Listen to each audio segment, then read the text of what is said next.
TLJ is in the shop putting away all the Valentine displays and pulling out the Easter displays. We got a little dull, little time here between holidays here in the springtime in the flower shop, so she won't be joining us. And it's about 18, 19 degrees outside, so little doggy will stay inside. I just had the furnace running out here in the camper to shoot this video. Normally this time of year, we're hitting the RV, home, and vacation shows and putting out some videos. We'd like to go to these shows mainly to get ideas, not really looking at a new camper, but we want to get ideas on new accessories, new floor plans. So when it comes time to change, we have an idea what we're looking for. It's also great to talk to people we may meet once in a while out on the road, and we see them at these home shows, and vacation shows, and RV shows, to see what's going on in their life. And it's kind of neat. And a lot of these shows will actually have some fairly good discount on their accessories. So that's why we usually buy a lot of the black tank chemicals at these shows. They're discounted fairly well, and they'll put them inside the house and move them out here in the camper once we start camping. One thing we're going to have to ask ourselves, what type of RV are we going to be? TLJ and myself, we are known as weekend warriors. We go out on every weekend that we can, do some camping. We may take a week-long trip here and there throughout the year, small vacations. Then you may have a couple with 4 or 5 kids who are also the same. They're weekend warriors and vacations. Their needs are going to be different from ours. Then you may have the couple that are retired. Both are retired. They still have their house, but they want to be able to go out for like 3-4 weeks at a time, visit friends and families, come back for a couple weeks, then go back out throughout, do this throughout the year. Their needs are going to be really different. Then you have the full-time RVers who live out of their RV, and their needs are going to be totally different. And also, as life goes on, your needs are going to change. That family of the couple of 4 or 5 kids, when those kids get about 15, 16, they don't want to be with mom and dad for fun. They want to go off to see their own friends. So they may be downscaling to a smaller rig. Oh, and don't worry, when these kids turn about 30, they try to move back into the house. So make sure you change the lock on your doors, when they move out. So one thing you're going to have to do, decide what type of RV are we going to be. Then take a look at the rigs out there. Do you want a tow trailer? Do you want a class A, B, or C? Or do you want some type of fold-out or a tent? When TLJ and I first started looking at these campers, we were looking at a real nice small tow trailer. The teardrops, and she wanted something a little bit bigger. Then at these flower shows and workshops she's go to for her business, a lot of the wholesalers are doing some fairly discount on supplies. And if you could buy the supplies there at this one time, and you could save quite a bit of money and get through the whole year of most of these stuff she uses. But the problem is you can't ship it. You got to pick it up there at the shop. So we came across and found this nice little Wolf Pup toy hauler. Problem is, out of 3 vehicles we have, none of them would tow it. So that started changing our mind, and we're looking at a Class B. And by sheer accident, we came across Pooh here. She is a Class C. It's a 1991 Jayco 2300RB. RB stands for rear bath or rear bedroom, depending on who you talk to at Jayco. It is based on a 1990 Chevy van style chassis, a Chevy 30 style. Big V8 engine in there, dualies in the back. Again, it's only like 23, 24 feet long. Very easy to drive through towns. I can park this in pretty much any parking lot. A lot of times we'll take this when we go out shopping. I'm doing a shopping excursion. People think I'm crazy when they first heard about it. And I said, well, when you think about it, we can go to Minneapolis, Rochester, or Des Moines.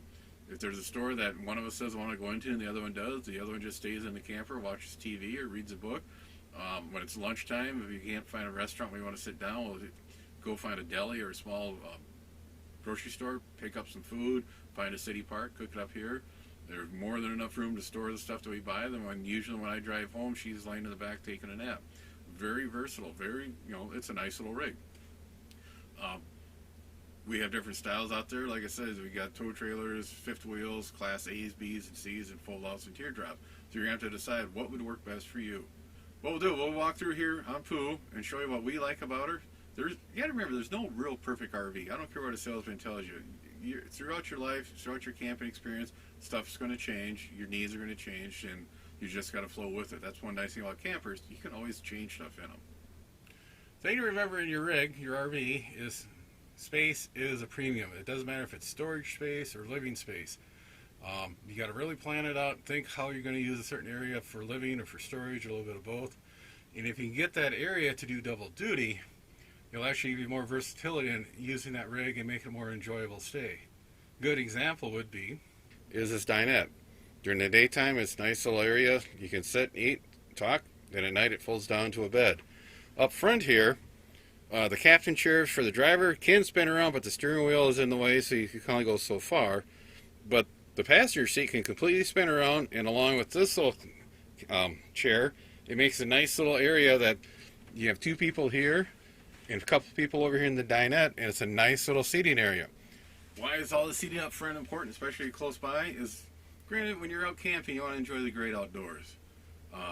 But there's going to be times it could be cold, could be windy, could be raining or snowing, or a combination of all four of those. So you're going to have to move inside. And that's happened to us on a couple of our camping trips with some friends.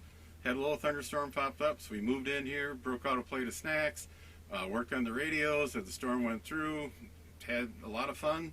You know, it quit raining, we were able to move back outside. So that's one thing we like about having an area that's close by that you can have 4 or 5 people sit down and just enjoy each other's company. One of the big items you're going to have is a good refrigerator. Freezer's okay, but refrigerator is important, and bigger the better. We have a Norcode refrigerator, and what's kind of nice about it, it's a good size one. Thing you got to remember is when you pack these, you don't want to pack tight with food. You got to have a spot in there for air to circulate. Because how these operate, this is a 120 volt or LP style absorption refrigerator. This fence up here gets cold, cools the air off, the cold air falls down, picks up heat from the food, and rises back up, and it's a cycle. If you have too much food packed in here and air can't move, you're not going to be able to cool everything off. Another thing to remember is there's what they call delta T, a change in temperature between this coil and the coil that's on the back side of the refrigerator, which is on the inside of the wall. A lot of these are only about 50 degrees. And what that means is if it's 100 degrees outside, inside, best you could do is 50. If it's 80 degrees, the best you could do in here is 30. Now, that's going to be changed by your thermostat up here. We don't want this down, if it's 70 degrees out, we don't want this to be at 20, but you can adjust it at a certain temperature and it'll stop there. When we get outside, we'll talk more about how you can ensure that your refrigerator is going to work. Okay, we switched over to a little wider angle here because we're going to get in tight quarters here at the kitchen area. Excuse the mess, like I said, this was a last minute idea we came out. Kitchen sink, again, back in the 90s, it was real popular to have 2 full sinks. This is almost bigger than the one we have in the house. But it's a nice area. You can do dishes, you can get food prepared up. You do have some nice counter space over here. And over here, we have a 4-burner stove. Now again, we could have cut this down to 2 burners and still had plenty. The most we ever cooked in here is at a pot of coffee one morning and a toaster on the other side. And that would have gave us more counter space. But beggars can't be choosy. Again, this is real common back in the 90s, 80s, and 90s. Now a lot of campers only have like 1 or 2 burners, which is, again, what we use a lot is the microwave up here. One thing we use very little down here is this oven. The only time we ever had this oven running, one week I was chasing a bad smell and I actually lit it and got it to work. You know, it fired right off, no problem. A lot of rigs now are coming with a convection microwave, so you don't need that oven to do any good cooking. You can actually do it in the convection microwave. Again, double duty. Okay, our bathroom is kind of a split bathroom. Outside here we have the sink and a medicine cabinet, so you can be out here getting ready. And inside here we have the stool and the tub. So I can be in there doing my morning constitutional, and TLJ can be out here getting herself all dialed up.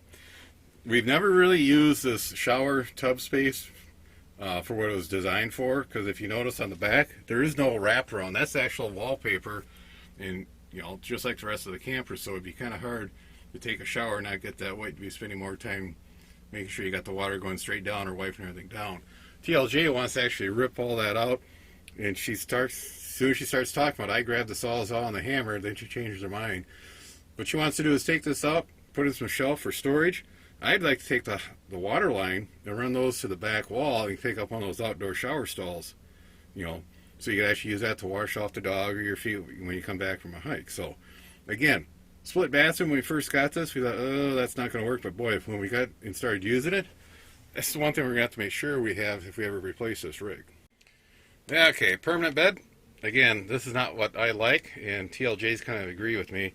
It's kind of wasted space during the daytime, and actually underneath here we have the hot water heater and the electrical, and I did some measuring, and we could move them underneath in this cabinet. There's a small storage cabinet underneath the main closet, and there is some outside storage that is about here, and we could change this into kind of like a love seat that would fold out or slide out to make a bed at night. That would have been more versatile for us. And the other thing, all three of us can sleep here. TLJ, myself, and little doggy, but boy, if one of us moves at night, the other two know about it. And also, above, the storage above, we put stuff in that end cabinet, only what we need once in a great while. And these other two is usually I put my clothes or her clothes. And heaven forbid I go reach for a clean pair of pants in the morning and accidentally drop something on her, I hear about it. So, again, one nice thing, a lot of these newer rigs are coming out with a kind of a Murphy bed style. You may have a small couch, then out of the wall will fold down, you know, a permanent bed. It'd be more comfortable than a lot of these jackknife style couches, and it's also more versatile. It actually, again, double duty in that area space. The furnace in here is actually located underneath that little grill underneath the refrigerator. Real nice little propane stove or propane style heater. Believe it's like a 32 or 35,000 BTU furnace, a lot smaller than you find in your homes. And there's a thermostat here in the back for running it. Works real good. We've never had a bit of problem. It squeaks once in a while. The bearing, I'll probably have to change out that blower motor one of these days. But till then, we'll just run it like it is. The air conditioner, it's a Coleman Mach. I think it's a Mach 3. I believe this is like a 1150 or a 13,000 BTU furnace, just around a ton. For something this size, it's good. You got low and high fan speed, then low cooling and high cooling. And over here you got your thermostat. A lot of these will come pre-wired for the electric heat stripping, and we actually put that in here, but we couldn't find the correct labels on it, so that's why I put these label makers on it. You got low heat, then you got just low fan and high fan, then low cooling and high cooling. And over here we had to replace the thermostat. That was probably the big item we had to buy after we bought the strip heat, and now it'll do heat and cooling. Now some people say, well, you don't want to do that because you're going to draw too much current. When this air conditioner is running on high cooling, it draws 18 to 19 amps.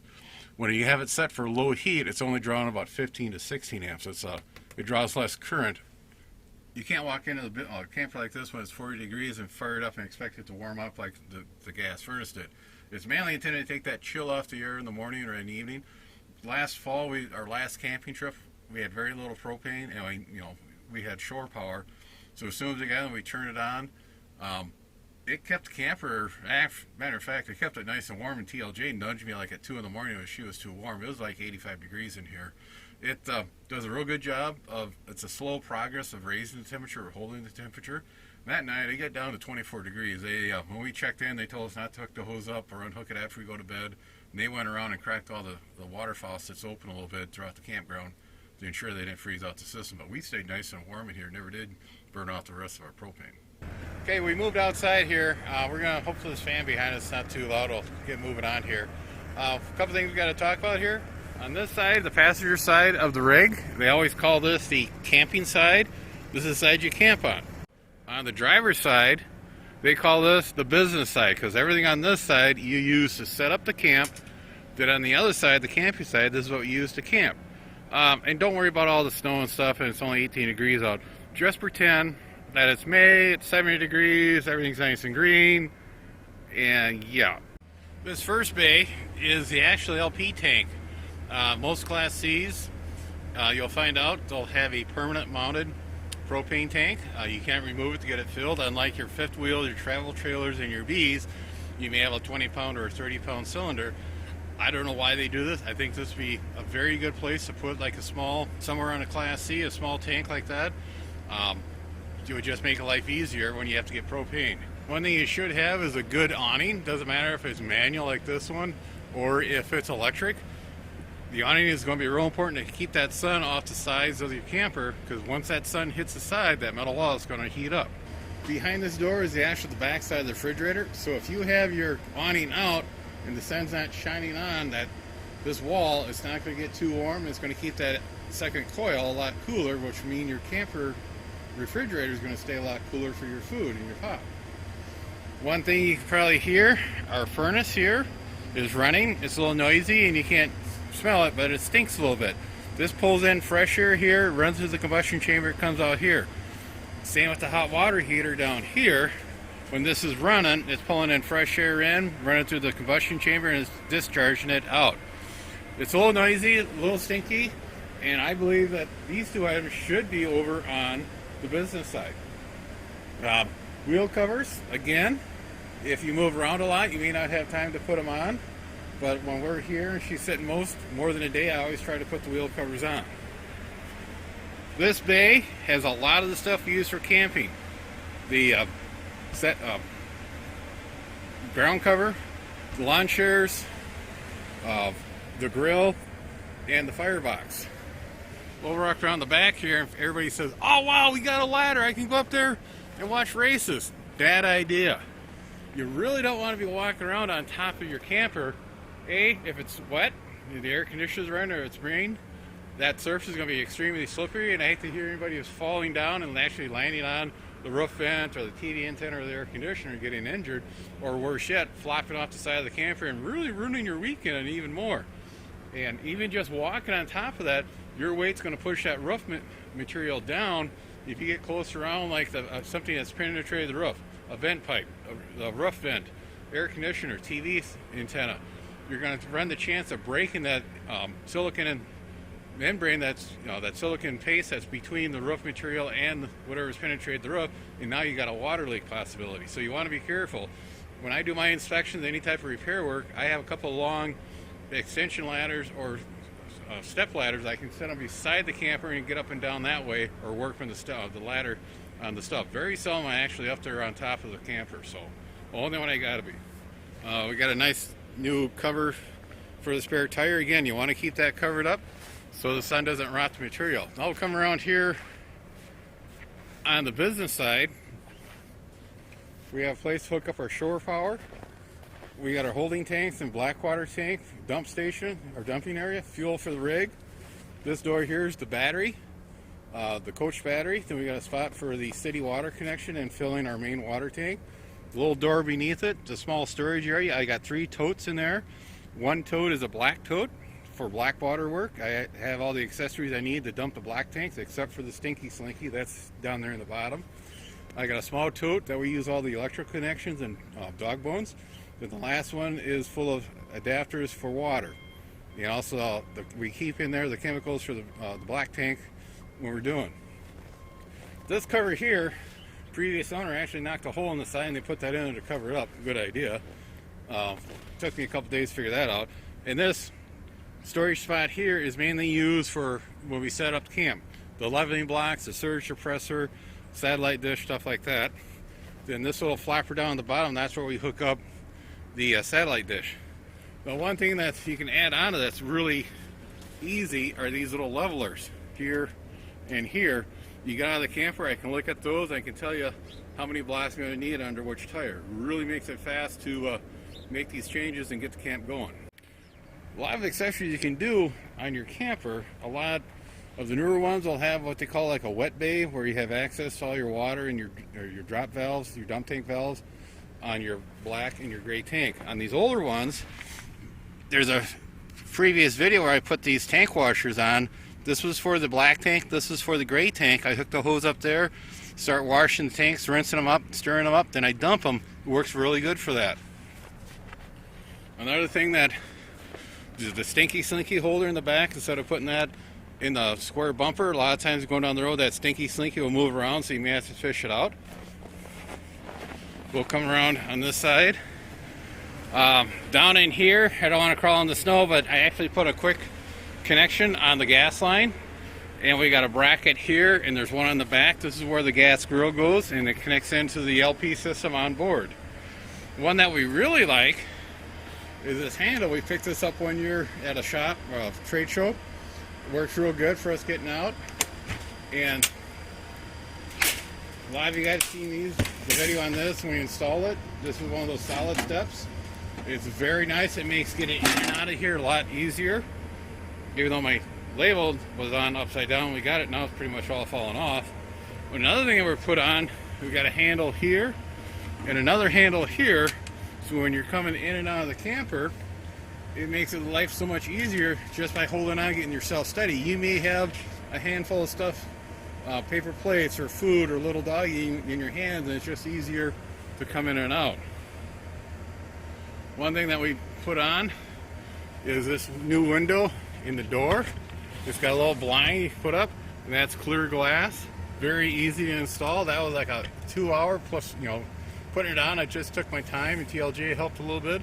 But there's a lot of these little projects that you can do that will spruce up your camp. This is an LED strip that we just came off the existing light, ran it down that way, and we had a little chunk left over.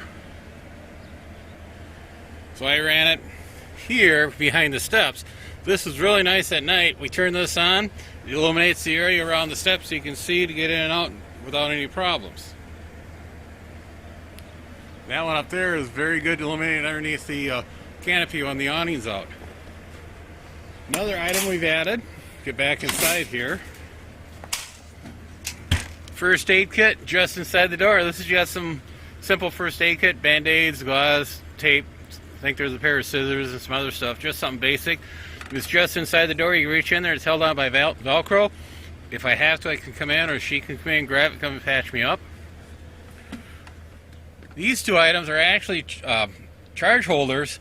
There's supposed to be a couple Streamlight flashlights that drop in here. They're trickle charge off the 12-volt rig system, so they're always charged up. They'll actually run for about an hour, hour and a half on the flashlight before you have to recharge them. Very good. Streamlight is used by a lot of the public service agencies across the country. Threw up this little coat rack. It's screwed into the wall. I use there's some structure behind it, so I was able to snap in there. So it's on there fairly tight.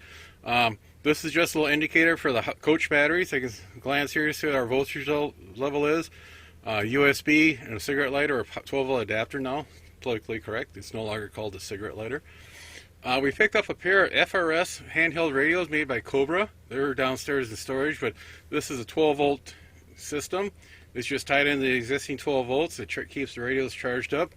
They're really handy when we go pull into a lot, or I need a little extra help backing in. She can stand back by the trailer and make sure I'm not running over anything, and they're easy to use. And the other thing we're finding out is a lot of campgrounds are using them for announcements, where when you register, there might be a little sign there at the counter that says monitor channel 2 of your FRS system for any campground announcements.